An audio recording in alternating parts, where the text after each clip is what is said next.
Bonsoir à tous. Je vais vous parler ce soir de 3 mange-mille. Les mange-mille, ce sont des gens qui mangent les billets de 1000 francs CFA. Ça s'appelle les mange-mille. Il y avait une chanson dans le temps. Ah voilà, mange-mille. Je ne sais pas si vous vous rappelez. Bref, il y a 3 mange-mille sur les réseaux sociaux là. Il y a Zasso, il y a Gouza Naounou et il y a Johnny Pacheco. Je vais vous parler de ces 3 mange-mille là. Mais avant, je vais m'adresser à Yves Aipo. Parce que c'est suite au visionnage de ton soi-disant débat avec Zasso. C'est après le visionnage de ce débat-là que je fais cette vidéo. Yves Aipo, je te demande pardon. Je te demande pardon. J'espère que cette vidéo va arriver à toi. Je te demande pardon, frère. Il ne faut plus jamais faire de débat avec Zasso. Pardon. Ton niveau est trop pour lui. Il n'est pas à ton niveau. Je te demande pardon. Plus jamais ne fais pas de débat avec lui. Faut pas te rabaisser. Ne viens pas dans la poubelle. Tu es un jeune intellectuel. Tu es posé. Quand tu fais un débat, c'est posé. Tu donnes des arguments convaincants. En plus de tout ça, tu es choco. Ça, c'est une parenthèse. Hein? Donc, pardon. Ne fais plus de débat avec Zasso, s'il te plaît. Quand on fait un débat, quand on participe à un débat, c'est censé faire avancer le débat, mais pas pour avoir raison. Quand on fait un débat, ce n'est pas pour avoir raison. Il y a un sujet, on fait avancer le sujet dans un débat. Ce n'est pas un monologue. C'est ce que Zasso n'a pas compris. C'est ni un monologue, ni du verbiage. Un débat là, quand tu débats, tu parles, tu laisses le temps à ton contradicteur d'argumenter. Mais lui, comme ils ne peuvent pas convaincre, les gens des assos là, c'est des gens ils ne peuvent pas convaincre, ils n'ont pas d'argument. Donc ils pensent qu'en parlant sans cesse, ça fait qu'ils ont raison. Puisqu'ils ne savent pas qu'un débat, ce n'est pas pour avoir raison, c'est pour faire avancer le débat. Donc ils veulent avoir raison. Et comme ils n'ont pas d'argument, ils sont obligés de parler. Et puis tu as vu ça, Babou n'a pas fait ça. Et puis celui-là, il n'a pas fait ceci. Et puis Draman, et puis ceci. Il n'y a que ça. C'est devenu une récitation. Ils n'écoutent même pas les questions. Quelle que soit la question, c'est les mêmes développements. C'est les mêmes développements. Vous prenez ces vidéos-là. C'est les mêmes développements. C'est les mêmes arguments. Ça ne change pas. Sa récitation, ça ne change pas. Donc, pardon Yves, il ne faut plus jamais faire de débat avec lui. Là. Ne te mets pas à son niveau. Il n'est pas à la hauteur. C'est des gens qui sont bornés. Ils ne vont jamais comprendre. Et puis, tu sais, c'est des mange-mille. Zasso, là, c'est un mange-mille. Donc, lui, où il peut manger, là, c'est là-bas, il s'en va. Ce n'est pas quelqu'un qui a... C'est pas un patriote. Il n'est pas patriote pour un sou. La Côte d'Ivoire ne l'intéresse pas. C'est son ventre qui l'intéresse. Tu comprends? Donc, il ne faut plus faire des débats avec lui. Et puis, Zasso, là, c'est un maudit. C'est vrai, le mot est fort, ce que j'emploie là. C'est un maudit. Parce que si ce n'est pas quelqu'un de maudit, là, il a toujours supporté Draman. Il allait rester dans sa gamme jusqu'à ce que Draman vienne au pouvoir. Mais comme c'est quelqu'un qui est maudit, il supportait Draman. Il allait faire un débat avec Blé Goudé. Il supportait Draman dans le débat où il a dit en global. Et Blé Goudé l'a rectifié en disant globalement. Là. Après ça, là, il allait au stade où il y avait le meeting de Gbagbo. Les gens l'ont hué. Mais Gbagbo a dit, c'est notre frère, s'il vient à nous, on le laisse, on n'est qu'à l'accepter. Parce qu'il s'est rendu compte que Gbagbo est aimé du peuple, il y a le monde derrière Gbagbo. Donc, quand c'est quelqu'un qui est prêt à manger, il pensait que s'il venait faire ça. Mais la chose qu'il ne savait pas que à l'aide des canons de Nicolas Sarkozy, Draman allait être installé au pouvoir. Ça, il n'avait pas calculé ça. Donc, il est venu derrière Gbagbo. Et après, il est reparti derrière son Draman. Si ce n'est pas quelqu'un qui est maudit là, dites-moi. Si ce n'est pas quelqu'un qui est maudit là, dites-moi. Donc, un type comme ça là, il sèche son habit où le soleil sort. Idem pour Gouza Naounou. Elle était dans les rues de Paris, en train de crier. Il y a les vidéos, hein, en train de crier. Il pleut, il vente, il neige. Elle partait à La Haye. Aujourd'hui, c'est une arriviste, celle-là. C'est son droit. Elle peut changer comme elle veut. Je ne lui reproche pas ça. Mais quand cette femme, en plus, elle est guérie, ce qui me dégoûte, parce que les femmes guéries sont belles en général. Bref, là n'est pas le sujet. Quand elle se permet de dire, non, quand elle, qui a supporté Marine Le Pen, qui a attrapé le sac à main de Marine Le Pen là, en France ici, on sait que son parti, c'est un parti xénophobe. On sait que son parti, c'est un parti raciste. Donc, elle validait le racisme et la xénophobie de Marine Le Pen. Elle validait ça. Et c'est cette dame aujourd'hui qui va se plaindre parce qu'on parle d'étrangers en Côte d'Ivoire. Toi qui ne voulais pas qu'il y ait des étrangers en France, ni des Noirs, ni des étrangers, c'est toi qui dis, qui veut que la Côte d'Ivoire soit la poubelle de tout le monde là. Des gens comme ça, qui n'ont pas de... Vous savez, ils sont ici là. C'est des gens qui ne travaillent pas, ils sont paresseux. De toute façon, nous, on se lève le matin, on va travailler, et puis on rentre le soir, on est fatigué là. C'est des gens qui ne peuvent pas faire ça. Ils sont paresseux. Donc, ils prennent les chemins courts. Même, quel que soit le chemin, que ça leur donne à manger là, c'est ce qu'il leur faut. Ils s'en foutent. Il y a des gens paresseux. Ils vivent des allocations ici. Et des buzzy Internet, puisque on leur donne en supportant le RHDP là. C'est de ça ils vivent. En plus, c'est des gens qui veulent avoir des belles vies. Mais quand tu veux avoir une belle vie là, tu te retrousses les manches, tu vas travailler, tu gagnes la sueur, tu gagnes ton pain à la sueur de ton front. Comme ça, tu vis dignement. Voilà. Et le troisième mange-mille, le plus célèbre, c'est le nain de Poy, Johnny Pacheco. Celui-là, comme j'ai dit dans d'autres des vidéos que j'avais faites avant, j'ai dit, il nous étale ses carences. Et c'est de pire en pire. Voilà le sieur Johnny Pacheco qui a montré des passeports. Il a montré le passeport ivoirien, ghanéen, libérien, gambien, malien, burkinabé. Et le monsieur, ses arguments, les voici. Oui, les passeports là, ils sont tous de la CEDEAO. Donc, un burkinabé qui a le passeport burkinabé, c'est marqué CEDEAO. Quand il vient en Côte d'Ivoire, on ne doit pas le traiter d'étranger. Le fait d'avoir déjà un passeport, ça dit clairement la citoyenneté de quelqu'un.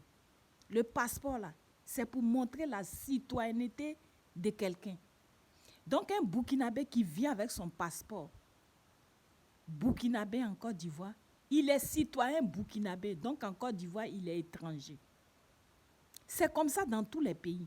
Quand un Ivoirien prend son passeport, malgré qu'il soit de la CEDEAO, il prend ce passeport ivoirien, il va au Ghana, il est étranger au Ghana, il a le passeport ivoirien, il n'est pas ghanéen. Toi, Johnny Pacheco, demain, si tu es finlandais, que tu viens avec ton passeport finlandais en France, Malgré que tu sois dans la zone euro, tu seras traité d'étranger en France parce que tu n'as pas le passeport français. Pareil pour moi. Moi, j'ai le passeport français. Si demain, je m'en vais en Suisse, on va me voir comme une étrangère parce que j'ai le passeport français, mais je ne suis pas une Suissesse. C'est comme ça partout dans tous les pays. Ce n'est pas la Côte d'Ivoire qui a inventé ça. Donc, arrêtez. Arrêtez d'étaler. Arrête d'étaler ta carence là. Arrête. Parce que ça fait pitié à la fin. Et il y a ce vieux mendiant de Philippe Gbagbo qui s'est fait appeler chef du village. Un chef du village, là, il est sage, il est habité par la sagesse. Toi, tu n'as aucune sagesse en toi. Donc, il faut enlever non chef du village là, sur ton dos. Il faut mettre cancre du village. Ça te ressemble plus. Il faut mettre Philippe Gbagbo, le cancre du village. Mais ne dis pas Philippe Gbagbo, le chef du village. Il approuve ça. Il vient avec des arguments à 2 balles là pour appuyer ce que son mentor, Johnny Pacheco, dit. Donc, vous voyez ces personnes-là, c'est des mange-mille. C'est des mange-mille. Voilà. C'est des mange-mille. Ils font rien ici. Ils sont paresseux. Et Zasso qui dit, Draman est le seul président qui travaille. Je vais te poser une question. Quand Oufoué construisait la Côte d'Ivoire, parce que Oufoué, il a construit la Côte d'Ivoire, on appelait au moment d'Oufoué, là, la Côte d'Ivoire s'appelait la Suisse de l'Afrique. Les Ivoiriens mangeaient à leur faim. Les Ivoiriens se soignaient convenablement. Les Ivoiriens venaient faire des études en Occident, pris en charge par l'État de Côte d'Ivoire. Les Ivoiriens profitaient de la richesse du café et du cacao. On disait, le succès de ce pays repose sur l'agriculture. Les Ivoiriens profitaient de ça. Tu comprends? Mais ton Draman qui travaille aujourd'hui là, les Ivoiriens profitent de quoi? Ils construisent. Et puis Oufoué là, quand il a construit là, c'est toute la Côte d'Ivoire, c'est pas Abidjan. Tu comprends? Ton Draman là, il construit quoi? Il travaille, il fait quoi? Il fait quoi là, quel c'est ce travail là? Et puis les Ivoiriens ont faim, ils ne mangent pas à leur chose. Les étudiants dorment dans les amphis. Les Ivoiriens ne sont pas soignés. Ils prennent pirogue. Et j'ai dit pirogue. Ils prennent bateau pour venir en Libye, pour pouvoir venir en Europe. C'est du jamais vu ça. Quand tu veux venir en Europe, tu passes par la voie normale. Mais pourquoi les Ivoiriens sont obligés?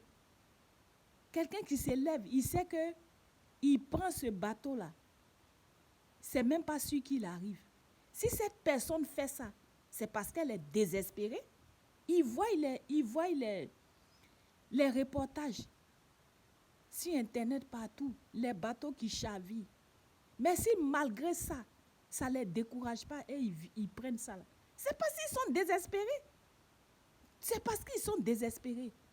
Donc si Draman travaillait tant que ça, là, si la Côte d'Ivoire était un pays bien comme vous voulez nous faire comprendre là, mais les gens n'allaient pas être désespérés jusqu'à mettre leur vie en péril pour venir en Europe. Avant, les Ivoiriens, ils ne sortaient pas. Les gens disaient, on était fiers d'être chez nous parce qu'il y a tout chez nous, on profitait de la richesse de notre pays. Ivoiriens ne sortaient pas. Quand tu vois Ivoiriens en dehors de la Côte d'Ivoire, là, c'est qu'il allait faire des études. Mais maintenant, là, les Ivoiriens sont versés ici. Ouah. C'est ça, vous dites que Draman travaille. Il ne travaille pas. Et puis vous qui reconnaissez, vous qui dites qu'il travaille là, nous on a le droit de dire que nous on ne reconnaît pas. C'est notre droit aussi. Tout le monde ne peut pas, on ne peut pas aller dans le même sens. En démocratie là, il y a la diversité. Chacun donne son point de vue. Vous n'allez pas nous obliger à accepter ce que vous voulez. Vous trouvez qu'il travaille. Si nous on dit qu'il ne travaille pas là, c'est notre droit. Vous ne pouvez pas nous enlever ce droit-là. Et on a le droit de dire. On a le droit de critiquer. Si il ne veut pas qu'on le critique là, mais qu'il dégage. Parce que quand tu es un homme public, quand tu as accepté d'être un homme public, que ça soit politique ou que ça soit artistique, dès l'instant où tu es un homme public, tu dois accepter la critique. Tu dois te dire qu'il y a des gens qui vont t'aimer et il y en a qui ne vont pas t'aimer. C'est comme ça. Quand on est un homme public, tu deviens le WC de tout le monde. Tu dois accepter d'être le WC de tout le monde.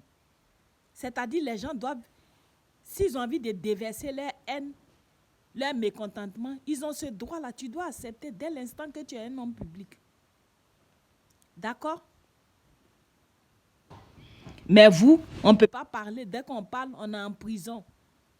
Dès qu'on parle, les gens sont obligés d'être en exil. Au moment d'Oufoué, là, il y a quelqu'un qui était en exil.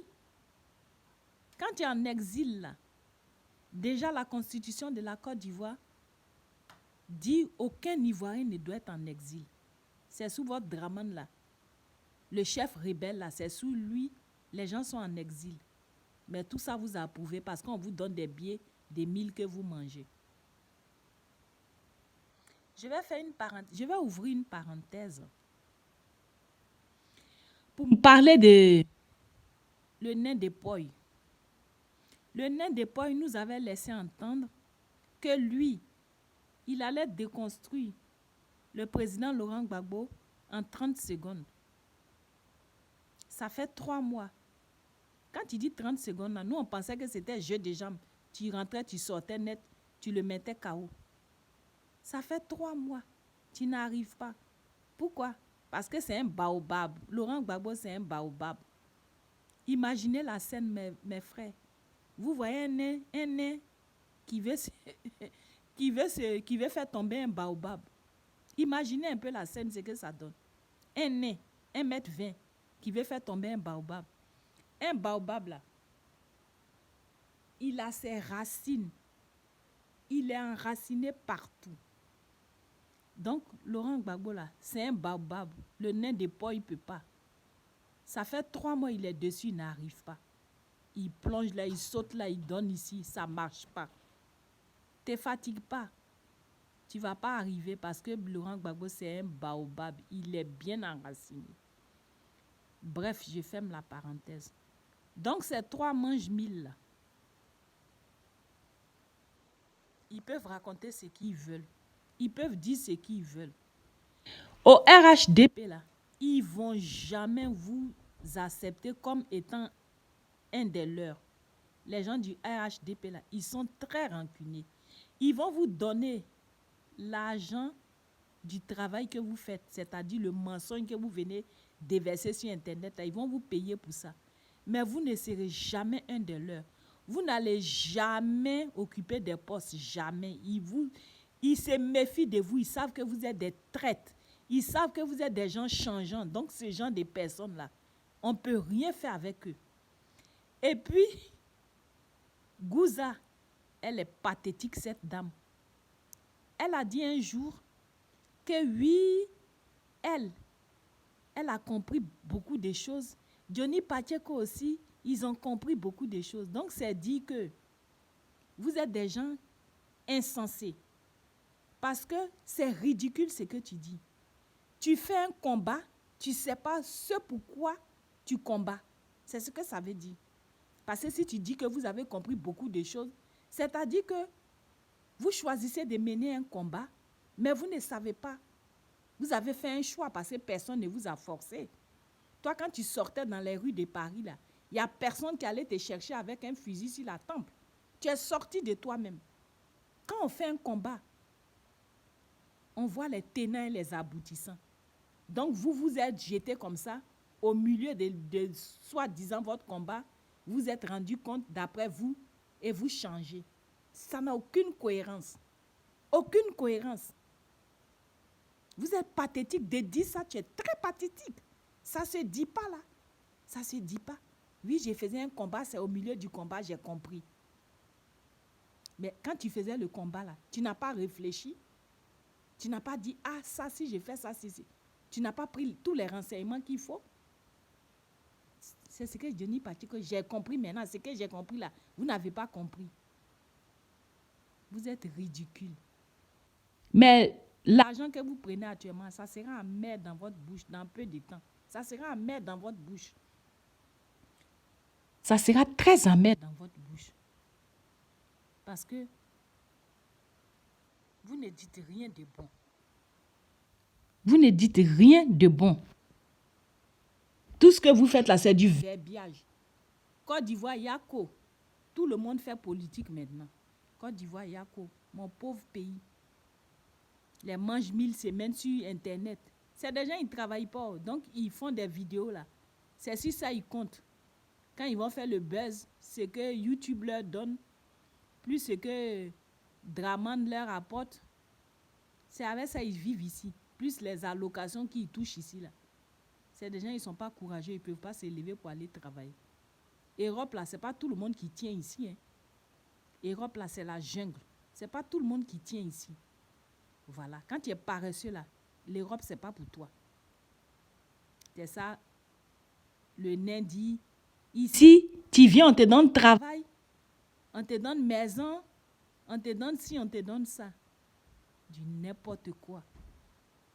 C'est des gens, quand ils s'en vont là, ils mentent aux gens au pays et puis les gens viennent là. Ils se rendent compte que ça n'a rien à voir avec la réalité. Ici, on ne te donne pas maison, on ne te donne pas travail comme ça. Hein. Ici, quand tu viens là, tu es sans papier au début. D'abord, faut chercher à être régularisé avant de parler de travail. Et pour être régularisé là, ce n'est pas un claquement de doigts. Voilà. Ce n'est pas un claquement de doigts qu'on est régularisé. Donc, c'est n'importe quoi ils racontent. On ne vient pas lundi et puis mardi, on ne te donne pas maison, on ne te donne pas travail. Il y a des gens qui sont là des années, ils ne travaillent pas. Ils n'ont même pas de papiers pour pouvoir travailler. Parce qu'ici, pour pouvoir travailler, il faut avoir les papiers. En bonne et due forme qui dit que tu peux travailler. Voilà. Et puis, c'est après ça, quand tu travailles maintenant, que tu peux chercher un appartement. Les appartements, là, ça ne coupe pas les rues comme ça. Donc, ils n'ont qu'à arrêter de mentir. Ils n'ont qu'à arrêter de mentir. Que oui, quand les Burkinabés viennent en Côte d'Ivoire, on les traite d'étrangers. Donc, ce que Draman fait maintenant, là, que c'est les étrangers qui ont tout pris, que les Ivoiriens sont devenus étrangers chez eux, là. Ça, vous approuvez ça. Ça, vous approuvez. C'est les étrangers. Nos forêts classées, ils ont tout pris. Ils ont tout pris. Ils tuent les gens, ils rentrent dans les champs, dans les plantations des gens, ils les tuent. Ils s'emparent de ça, là. Ça, vous approuvez ça. Les Ivoiriens n'ont qu'à être étrangers chez eux. Parce que vous avez reçu de l'argent. Vous n'êtes pas patriote pour un sou. La Côte d'Ivoire ne vous a jamais intéressé. Les trois, là, ils se ressemblent. Ils sont du même père, même mère. Ils ont les mêmes grands-parents en commun. Parce que sinon, comment comprendre qu'ils aient de tels agissements? Comment comprendre qu'ils puissent raisonner comme ça?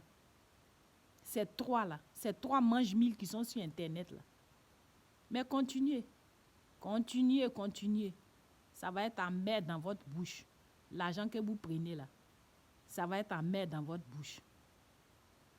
On dit, le mensonge prend l'ascenseur. La vérité prend l'escalier. Mais la vérité triomphe toujours du mensonge. Donc la vérité va triompher. Mensonge dans lequel vous êtes là, la vérité va triompher. La vérité va triompher. À bon entendeur, salut.